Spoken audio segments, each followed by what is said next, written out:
जय हिंद, जय भारत दोस्तों। मैं पुष्पेंद्र गौड़ आप सभी का पुनः स्वागत करता हूं मेरी चैनल गणित की चौपाल पर। दोस्तों, आज से हम कक्षा 9वीं में विज्ञान विषय का रसायन जो भाग है उसको प्रारंभ करने जा रहे हैं। मेरे वीडियो को लगातार देखने के लिए आप लोग मेरे चैनल को सब्सक्राइब जरूर कीजिए। तो पहला और दूसरा अध्याय हम पहले हमारे वीडियो में बता चुके हैं। आज से हम शुरू करने जा रहे हैं दोस्तों कक्षा 9वीं में विज्ञान विषय जिसका रसायन भाग अध्याय 3 परमाणु एवं अणु। पहले हम इसका परिचय प्राप्त करेंगे। तो बहुत लंबे समय तक दोस्तों भारतीय एवं जो ग्रीक दार्शनिक हैं उनको पदार्थों के जो व्यवहार हैं वो आश्चर्यचकित करते रहे। विभिन्न विभिन्न प्रकार के व्यवहारों को देख करके उनके मन में जानने की इच्छा हुई, आखिर पदार्थ इस प्रकार के विभिन्न प्रकार के व्यवहार कैसे करते हैं।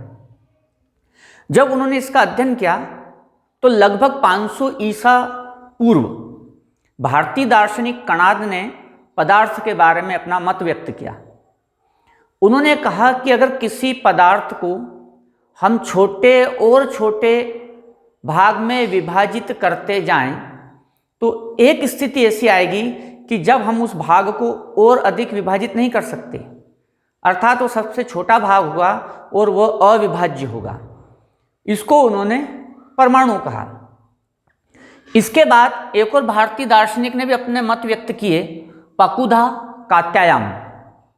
उन्होंने भी पदार्थ को कहा कि ये विभिन्न प्रकार के छोटे छोटे भागों का एक संयोजन है, अर्थात एक भाग ऐसा है जो सबसे सूक्ष्मतम है और उनसे मिलकर के पदार्थ बना है। ठीक इसी समय ग्रीक में भी जो ग्रीक दार्शनिक है डेमोक्रिटस एवं ल्यूसिपस, तो डेमोक्रिटस एवं ल्यूसिपस ने भी जो महर्षि कणाद है उनके समान ही विचार रखे। उन्होंने भी यही कहा कि अगर किसी पदार्थ को हम छोटे और छोटे भाग में विभाजित करते जाएं तो एक ऐसी स्थिति आएगी कि पदार्थ और अधिक विभाज्य नहीं होगा। इसको उन्हें अविभाज्यता या उन्होंने परमाणु कहा।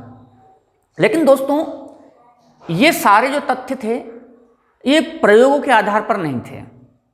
18वीं सदी तक के अंत तक, 18वीं सदी के प्रारंभ तक इसके बारे में कोई प्रयोगात्मक सिद्धांत सामने नहीं आया।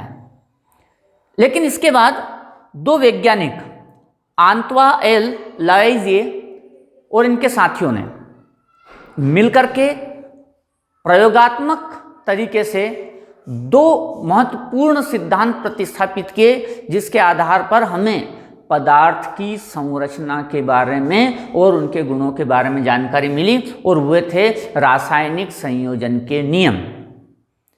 दोस्तों विचार तो बहुत लंबे समय से विभिन्न भारतीय दार्शनिकों के द्वारा, ग्रीक दार्शनिकों के द्वारा रखे गए, लेकिन उस विज्ञान में प्रयोगात्मक तथ्य के बिना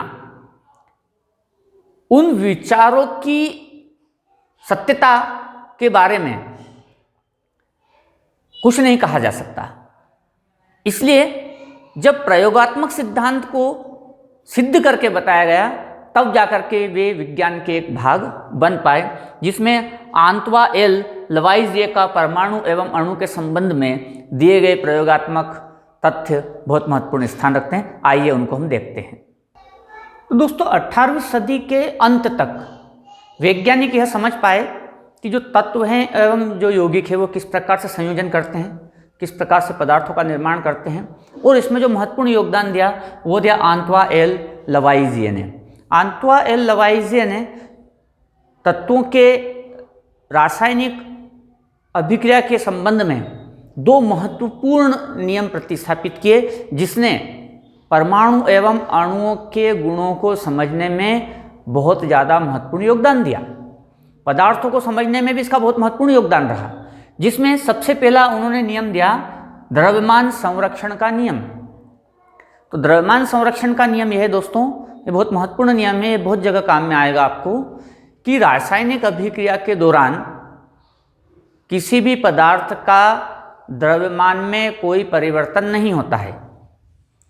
इसको बहुत सिंपल तरीके से हम समझें कि रासायनिक अभिक्रिया में भाग लेने वाले जो पदार्थ हैं उनके द्रव्यमान का योग रासायनिक अभिक्रिया संपन्न होने के बाद जो नए पदार्थ प्राप्त होते हैं या यौगिक प्राप्त होता है, उनके द्रव्यमान का योग एक समान रहता है, उसमें कोई परिवर्तन नहीं आता, अर्थात रासायनिक अभिक्रिया द्रव्यमान में परिवर्तन नहीं लाती। तो कोई भी रासायनिक अभिक्रिया से पहले जो अभिकारक भाग लेते हैं, चाहे वो 2 हो या 3 हो, उनका कुल द्रव्यमान हम देख लें। फिर रासायनिक अभिक्रिया संपन्न होती है, उसके बाद जो उत्पाद बनता है, नया पदार्थ बनता है, उनके सभी का जो द्रव्यमान है उनका योग हमेशा समान रहता है। इसी को द्रव्यमान संरक्षण का नियम कहा गया। और इसको बहुत सरलतम शब्दों में ये भी कहा गया कि ना तो हम किसी पदार्थ का द्रव्यमान बना सकते हैं और ना ही द्रव्यमान को नष्ट कर सकते हैं। हम केवल पदार्थ को एक स्वरूप से दूसरे स्वरूप में बदल सकते हैं। यही द्रव्यमान संरक्षण का नियम है। इसको और अधिक विस्तृत रूप में कहें तो उस प्रकार से होगा कि पूरे यूनिवर्स का जो द्रव्यमान है वो स्थिर है, स्थिरांक है, ना तो बढ़ रहा है ना घट रहा है, केवल स्वरूप बदल सकता है। इसी को द्रव्यमान संरक्षण का नियम कहा गया। इसके बाद जो दूसरा है यार दोस्तों, वो है स्थिर अनुपात का नियम। तो स्थिर अनुपात के नियम को आप इस प्रकार से समझें कि सामान्यतः जो यौगिक है वो तत्वों के मिलने से बनते हैं। तो आपस में तत्व मिलते हैं और यौगिक को बनाते हैं। लेकिन जब ये तत्व रासायनिक अभिक्रिया करते हैं तो इनके द्रव्यमानों का अनुपात निश्चित होता है। इसके बारे में आंतवा एल लवाइजिए ने कहा कि तत्व चाहे किसी भी जगह या स्रोत से प्राप्त किए जाएं और उनसे यौगिक किसी भी व्यक्ति के द्वारा किसी भी स्थान पर बनाया गया हो, लेकिन उसमें भाग लेने वाले तत्वों का द्रव्यमान एक स्थिरांक होगा। स्थान बदलने से, स्रोत बदलने से या व्यक्तियों के अलग अलग आने से इसके मान पर कोई फर्क नहीं पड़ता। उदाहरण के लिए अगर हम बात करें पानी की तो H2O, इसमें जो द्रव्यमान होगा हाइड्रोजन और ऑक्सीजन का वो होगा 1:8। ये तय है चाहे पानी किसी भी जगह बनाया गया हो। इसका उल्टा कह दें कि अगर हम जल का विघटन करें,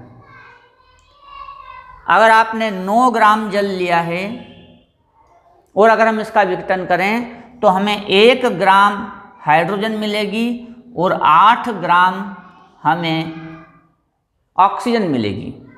चाहे वो पानी किसी भी स्रोत से लिया गया हो, कुएं का पानी हो, ट्यूबवेल का पानी हो या समुद्र का पानी हो, इससे कोई फर्क नहीं पड़ेगा। इसका विघटन दुनिया के किसी भी हिस्से में किया गया हो, चाहे भारत में किया गया हो, अमेरिका में किया गया हो, रशिया में किया गया, स्थान बदलने से भी इस अनुपात पर कोई फर्क नहीं पड़ता। प्राइस्ट ने भी इसी को समझाया कि पदार्थ में जो तत्व होते हैं उनका द्रव्यमानों का अनुपात स्थिर है। तो इस प्रकार से ये जो 2 महत्वपूर्ण नियम है, स्थिर अनुपात का नियम, स्थिर अनुपात का नियम यही है दोस्तों कि किसी यौगिक में जो भाग लेने वाले तत्व हैं उनका द्रव्यमानों का अनुपात निश्चित होता है। यह स्थान, व्यक्ति और प्रयोग करने की जो जगह है इसके बदलने से बदलता नहीं है। दोस्तों, रासायनिक संयोजन के नियमों के प्रतिपादन के पश्चात वैज्ञानिकों के सामने एक समस्या थी इन नियमों की व्याख्या करना। इसमें जॉन डाल्टन ने बहुत ज़्यादा महत्वपूर्ण योगदान दिया।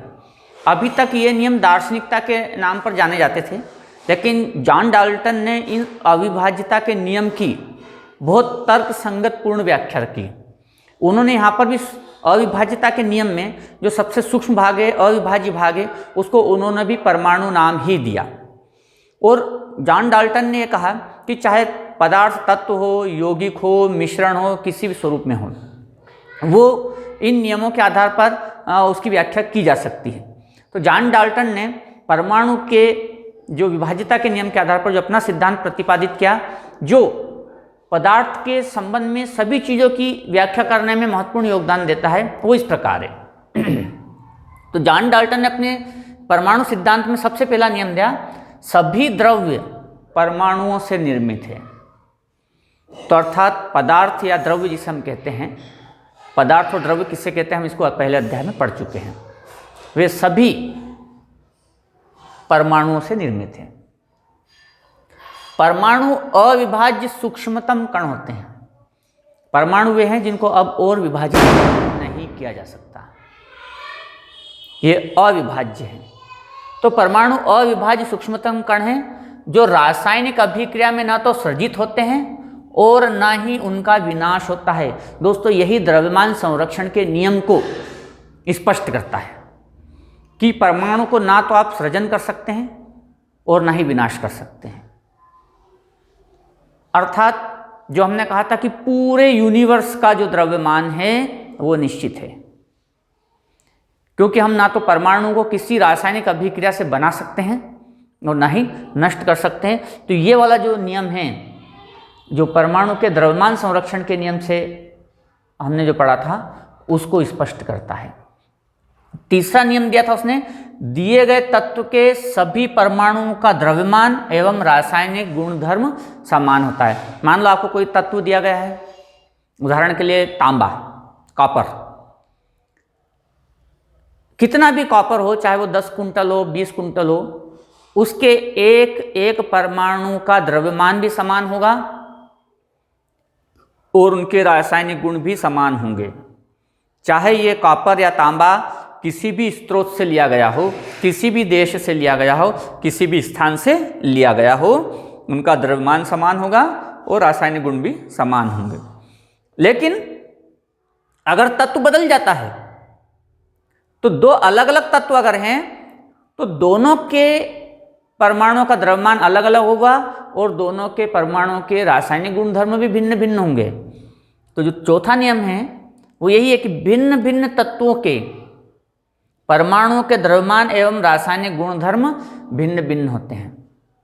कहने का मतलब ये है कि मान लो हमारे पास दो भिन्न भिन्न तत्व हैं तो उनके रासायनिक गुणधर्म समान नहीं होंगे, चाहे वो किसी भी स्रोत से लिए गए।